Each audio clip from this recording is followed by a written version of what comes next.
ใจยังฮ้อนๆอยู่ได้เลยเนาะยังบ่ได้อันนั้นเลยพี่น้องยังบ่เย็นเลยเพราะว่าเราปิ้งอ๋อเราปิ้งใหม่ๆพี่น้องเอ้ยเนาะแล่นมาประมาณชั่วโมง2ชั่วโมงแมลงนี่ผักกินรสเลยมันจังแซ่บมันสมมุติว่ามันเลยอันไปมื้ออื่นมามื้ออื่นแล้วมันบ่อยากแซ่บปานใดพี่น้องคันว่าเฮาอันนี้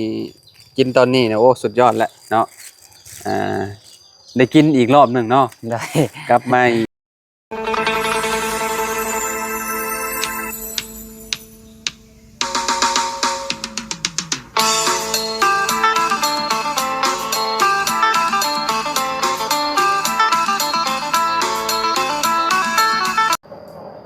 กับสบายดี FC เบิร์ดสุขุสุคนเนาะบ่ว่าสิอยู่ในและก็ต่างประเทศพี่น้องก็ยินดีต้อนรับเข้าสู่ช่องบ่าวลาวสตูดิโอคือเก่าคือเดิมพี่น้องเนาะเอามื้อนี้พี่น้องเฮาก็เดินทางมาฮอดเซโปนเป็นที่เรียบร้อยพี่น้องเนาะ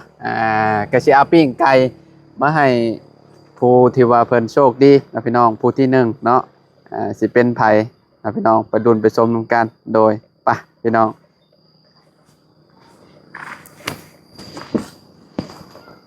นี่พี่น้องเนาะผู้โชคดีผู้ที่1พี่น้องโอ้ยเป็นไผไปบ่ได้พี่น้องเนาะก็ต้องน้องเอสพี่น้องพอดีว่าทางแม่เนาะใจดีเห็นแหละพี่น้องเนาะกับน้องสาวเพิ่นแหละเนาะขาดบ่ได้ก็ต้องน้องเอสพี่น้องเนาะโอ้นี่พี่น้องเนาะสบายดีน้องมีชุกฮะมีชุกอ๋อเอาบังมีชุกได้เมื่อนั้นชุกบ่ชุกเอาเมื่อเดียวหนึ่งพี่น้องเนาะน้องเอสเพิ่นปิดให้กะตอนเช้าแม่ก็หอมเลยได้หอมกุ้มๆกินแซ่บพี่น้องหวานบัดจะเล่ามากกับเมื่อน่ะกกตัวนั้นอีกใช่นั่นเด้ชุกอีกแล้วบัดอาจจะลาวเมื่อนะใกล้สิชุกอีกแล้วบ่น่ะได้นี่ชุกแล้วนี่โอ้คนน้อยนอนแต่โดนแล้วบ่ได้อาจารย์ลาวกินข้าวแล้ว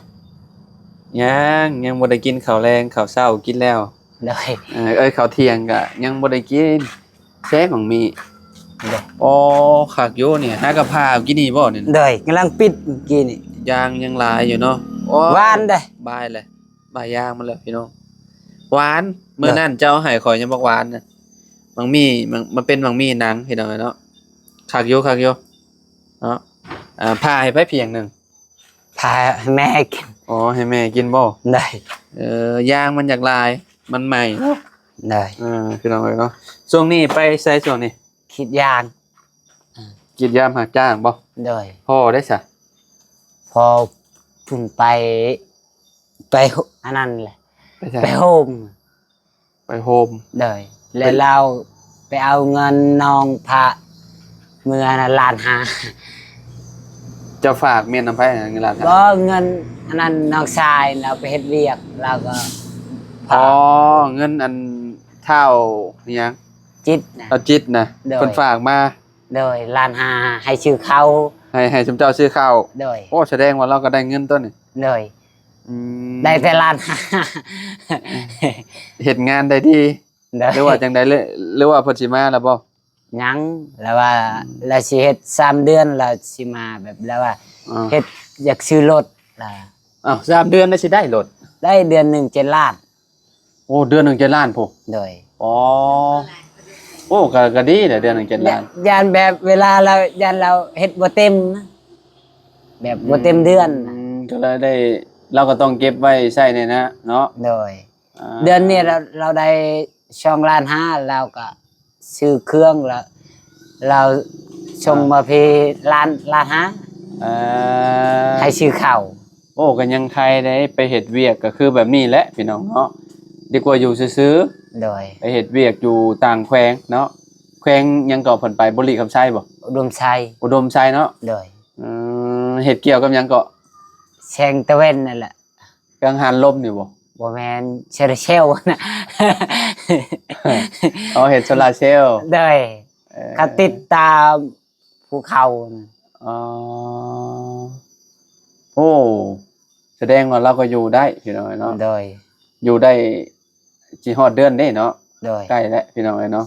เพิ่นกะว่าเพิ่นสิอยู่ฮอด3เดือน โดย แล้วก็สิมา โดย แล้วก็สิซื้อรถ โดย ความฝันอยากได้รถคือเจ้าเนาะ โดย อยากได้รถคืออ้ายพี่น้องเนาะรถเป็นจังได๋ฉันรถน้อง ก็ ขี่ ดี ยังอันถือว่าโอเคบ่บ่ได้มีปัญหาบ่ โดย รถจักรคันนี้ได้ โดย เอ่อคิดว่ามีปัญหาคือสิบ่มีดอกเขาว่าเนาะมันใหม่เด้พี่น้องเนาะเอาซื้อตอนนั้นราคาเท่าใดนะเอ็ด จักอารมณ์เลย บ่แม่น13ล้านบ่ โดยมานั่นแหละ 13ล้านปลายติตอนนั้นเนาะ โดย แม่นแหละพี่น้องเนาะอ่าเอามื้อนี้หยุดไปกรีดยางมาแล้ว คิดแล้วมื้อเช้านี่ กรีดมาแล้วตอนเช้า โดย เฮ็ดยังเฮ็ดเวียกตัวเองอยู่บ่หรือว่าเฮ็ดแต่อันนี้อย่างเดียว เฮ็ดแล้วเชียร์อนัญญาชวนไปตดยังบ่แล้วไปเดียวเมียน่ะละเอาแหงเขาเจ้าแล้วน้องก็ไปคิดยาม โดยน้องเอสนี่เพิ่นขยันได้พี่น้องเนาะขยันเฮ็ดเวียกเฮ็ดงานไปแบบตลอดพี่น้องเนาะตอนเฮาบ่เข้ามาเพิ่นก็ไปตลอดเลยได้พี่น้องแบบว่าบ่ได้ขาดเนาะพอได้ซื้อข้าวกินเนาะ โดย ข้าวที่อ้ายซื้อมาจังไดเจาะแล้วบ่ โดยยังอยู่ แกะยังบ่ได้แกะบ่ แก่แล้ว แต่ว่าก็ยังอยู่ดอกเนาะ โดย พ่อไข้แน่บ่ โดยก็ยังเจ็บอยู่ล่ะ อืมคิดว่าเราไข้แน่แหละ เวลาเราเฮ็ดเวียกหนักมันเราไปซอยน้องคิดยางก็มันเจ็บ งั้นแล้วเฮ็ดเวียกนะเนาะจะหน่อยก็ดำนาได้เนาะ โดย กล้ายาวแล้วบ่ ยาวแล้วแต่ยังหาเงินให้เขาเจ้าไทยนา บ่ โดย เพิ่นเอาแพงได้เนาะ ล้านหนึ่ง ล้านหนึ่งโอ้ยจังหน่อยก็ได้กรีดยางไปเรื่อยๆเดี๋ยวก็ได้แหละเพราะว่ารถเพิ่นบ่มีเด้พี่น้องบ่มีรถไถเนาะ โดย มันก็ต้องจ้างเพิ่นไถให้ โดย เนาะหรือว่าเช่าเอาบ่ จ้างเอาจ้างเขาเจ้า อ๋อไถเองบ่เป็นบ่ บ่มีรถไถบางเทื่อก็บ่มีเงินก็คุณเอาคุณเฮ็ดมันเปื่อยเอาจกอันนั้น โอ้พอสิได้ เมื่อยแล้ว โดย บ่สิได้มันแม่นง่ายพี่น้องเอ้ยเนาะเอ่อเพิ่นสิได้ดำนาให้หนึ่งโอ้อันเนาะ โดย พุดจกก็เมื่อยบ่แห้งละเอ็ดเอ้ยเออคนน้อยนอนดัดแรงพี่น้องเอ้ยเนาะนอนดัดแรงนี่สิอันนอนหลับเพิ่นเนี่ยตื่นมาบาดนี่ปกติเพิ่นก็นอนแบบนี้ตลอดบ่ โดยบางเทื่อเราก็นอนบางเทื่อเราก็บ่ได้นอน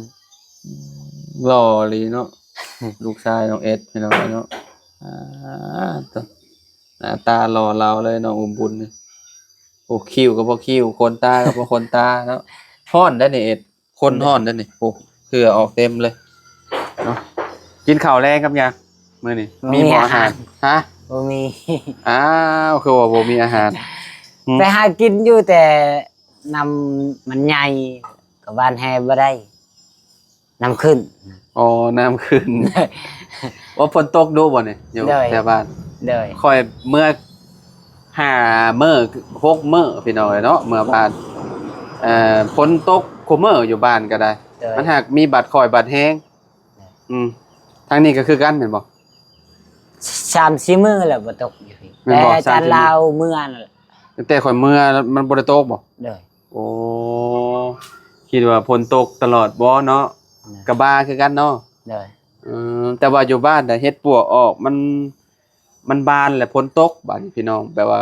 ฝนสิฮู้ได้ เวลาเฮ็ดปวกออกนี่คือแบบใกล้สิเบิดแล้วฝนตกสิลด โดย ประมาณนี้แหละพี่น้องเนาะมาหอดจอดเทิงน้องเพิ่นเป็นที่เรียบร้อยแล้วเดินทางมาผู้เดียวอีกคือเก่าพี่น้องเอ้ยเนาะบ่าวน้อยบ่มาบ่ บ่ว่าน้อยเชียงรายเพิ่นบ่ได้มานำเพิ่นอยู่เ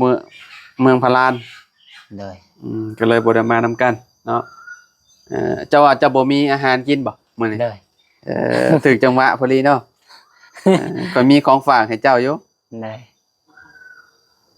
เดาดูเจ้าว่าหยัง เป็นไก่เชโน ปิ้งไก่เชโนเอาเจ้าคือฮู้ว่าปิ้งไก่เชโน ดาว ดาวเอา โดย เจ้าได้กินจักเทื่อปิ้งไก่เชโนน้องเอ็ด เธอเดียว แม่นบ่เถิดเดียว โดย บ่เชียงชื่อ โมเมนต์หลายเถื่อบ่จะหลายเถื่อเลยติจำบ่ได้ โอ้ เออ รสชาติเป็นยังไงตะกี้ ลงแล้ว ลงเลย เลย เออ ลงแหละพี่น้อยเนาะโอ้ยลงไวแท้นี่เนาะอันนี้ราคาแบบค่อนข้างสิแพงพี่น้องเขาซื้อมาวันนี้เนาะเป็นห่านเจขาวเนาะห่านยูทูบเบอร์พี่น้องเนาะซื้อมานำเพิ่นไปอุดหนุนจอยเพิ่นเนาะพอดีว่าแม่ใจะดีเราติดตามเจขาวอยู่เนาะเห็นเจเพิ่นเฮ็ดปิ้งคือสิคักคือสิแซ่บว่าซั่นเฮาก็บ่เคยกินห่านบ่จักเทื่อพี่น้องเนาะแต่ละเทื่อก็ซื้อมาก็ห่านอื่นหั่นนะบ่เคยกินห่านเจขาวแล้วก็ห่านแถวคิวรถหั่นแหละซื้อมาฝากมาต้อนเพิ่นก็ได้พี่น้องเอ้ยมื้อนี้ก็ซื้อมาฝากน้องเอ็ดกินกับครอบครัวบ่แลงพี่น้องเอ้ยเนาะแซ่บๆเลยป้าน้องเอ็ดไปเบิ่งปิ้งไก่พี่น้องเอ้ยเนาะปิ้งไก่เชโนโอ้น้องแกดสบายดีเด้อน้องแกดเด้อโอ้พี่น้องเอ้ยเนาะโอ้สภาพใส่งานมันขนาดนั้นนี่น้อยเนาะ โดยแก้พื้นนะ แก้พื้นก็แก้ โดย โอ้บ่แพงรถบ่นี่ แพงอยู่แต่อันนั้นบ่แพ้แบก เมื่อย โดย แบกแก่มา โดยมันไกลกันละ รถยังบ่ฮอดปีเด้นี่พี่น้องรถน้องเอ็ดนี่ล่างมันอยู่บ่นี่ ล้างอยู่ ล่างอยู่เนาะ โดย โอ้ไปพี่น้องเอ็ดเนาะเบิ่งปิ้งไก่ให้น้องเอ็ดเพิ่นก่อนเนาะมาฮอดก็จน5 โมงแล้วพี่น้องเบิ่งก่อนเบิ่งปิ้งไก่ให้น้องเอ็ดก่อนเนาะโอ้อยู่ฝั่งนั้นลืมพี่ฟังนี่พี่เอ็ดพี่น้องเอ็ดเนาะนี่พี่น้องเอ็ดเนาะเดี๋ยวมีหลายเจ้าอยู่เด้พี่น้องเนาะบ่ได้มีแต่น้องเอ็ดผู้เดียวนี่โอ้หอมขนาดเด้พี่น้องเอ็ดเนาะหอมกุ้มๆเลยนี่เอาน้อง โดยขับใจ ยังร้อนๆอยู่ได้ โดย เนาะยังบ่ได้อันนั้นเลยพี่น้องยังบ่เย็นเลยเพราะว่าเราปิ้งเราปิ้งใหม่ๆพี่น้องเอ้ยเนาะแล่นมาประมาณชั่วโมง2 ชั่วโมงแมลงนี่ผักกินรส โดย มันจังแซ่บมันสมมุติว่ามันเลย อันไปมื้ออื่นมามื้ออื่นแล้วมันบ่อยากแซ่บปานใดพี่น้อง โดย กันว่าเฮาอันนี้กินตอนนี้เนี่ยโอ้สุดยอดแล้วเนาะได้กินอีกรอบหนึ่งเนาะ โดย กลับมาอีกแม่เจ้าหั่นแหละ โดย ผู้ใหญ่ใจะดีทันเก่าทันเดิมมาแล้วที่เฮ็ดเทือนเฮ็ดชานให้เจ้าหั่นแหละ โดย เพิ่นก็ อยากชื่อให้เจ้ากิน โดย ของกินแซ่บๆเพิ่นว่าพี่น้องเอ้ยเนาะเพิ่นก็ใจดีเนาะ โดย ใจดีแฮงพี่น้องเอ้ยเนาะอันชื่อสุดเมื่อกี้นี่ก็ข้าวเนาะแล้วก็เงิน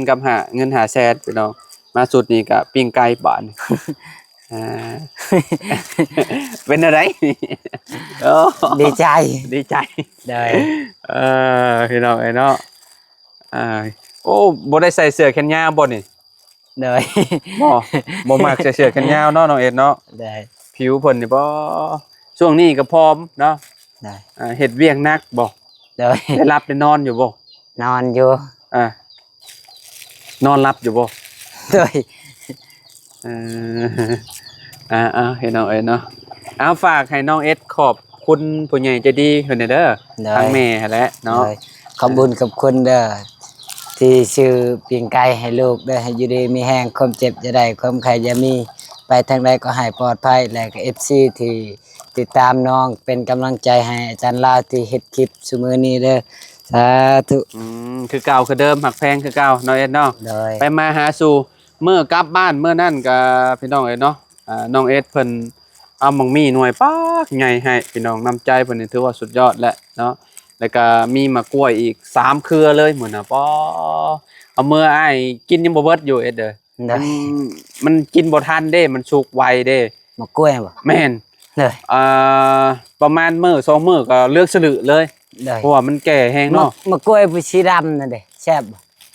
กระแซบคือกัน อันมากล้วยหยังอันสีดำๆอันที่เจ้าเอาให้ข่อยตอนน่ะ บ่ฮู้จักในได้เขาเอิ้นความลาว มันแก่มันเริ่มแก่อีกแล้ว บ่แต่ว่ามากล้วยซุมเจ้าห้องนั้นได้มากล้วยดำ อ่า อืม เปรกกำเพลง บ่บอกยากเนาะ เลย บ่ได้ไปขายบ่ บ่ เอโดยพี่น้องเนาะโอเคสับพี่น้องเนาะเดี๋ยวขอโตวเดินทางต่อพี่น้องเอาปิ้งไก่ไปมอบให้ผู้โชคดีคนต่อไปผู้โชคดีคนที่หนึ่งก็คือน้องเอสเนาะพี่น้องเนาะแมลงนี่กินนี่แหละปิ้งไก่นี่แหละพี่น้อง เลย แซ่บได้ห่านเจ๊ขาวนี่ถือว่าโอเคแล้วสุดยอดแล้วพี่น้องเนาะถ้ามื้อหน้าเดี๋ยวสิมาถามเด้อรสชาติมันเป็นจังไดเด้อ ได้ มื้อนี้บ่เพิ่มบอกกะยาให้ไปกินไปลองเบิ่งเนาะ ได้ ว่าเป็นจังไดพี่น้องเนาะสำหรับคลิปนี้เนาะเฮากับน้องเอสขอโตวเลยเด้อพี่น้องเด้อเนาะขอบคุณทางผู้ใหญ่ใจดีเนาะที่ให้เฮาเป็นสะพานบุญให้ซื้อปิ้งไก่ปิ้งกาให้น้องๆเพิ่นเนาะสำหรับคลิปนี้เนาะเฮากับน้องเอสขอโตวเลยเด้อไว้พอกับคลิปหน้าขอบคุณ FC เบิร์ดสุขุทุกคนเนาะน้องเอสเนาะฝากกดไลค์กดแชร์หน่อยเด้อ FC เนาะสำหรับคลิปนี้ขอกล่าวคำว่าสบายดีไปน้องเอสโดยโอเคพี่น้องตอนนี้น้องเอสเพิ่นก็เนาะเอาปิ้งไก่ไปแล้วพี่น้องบ่แรงคือจะกินแซ่บๆกับครอบครัวพี่น้องเนาะไว้พบไว้พ่อกันคลิปต่อไปพี่น้องสำหรับคลิปนี้เนาะขอเดินทางต่อพี่น้องภาพบรรยากาศบ้านน้องเอสงามพี่น้องภูเขาโดยสบายดีและสวัสดีพี่น้อง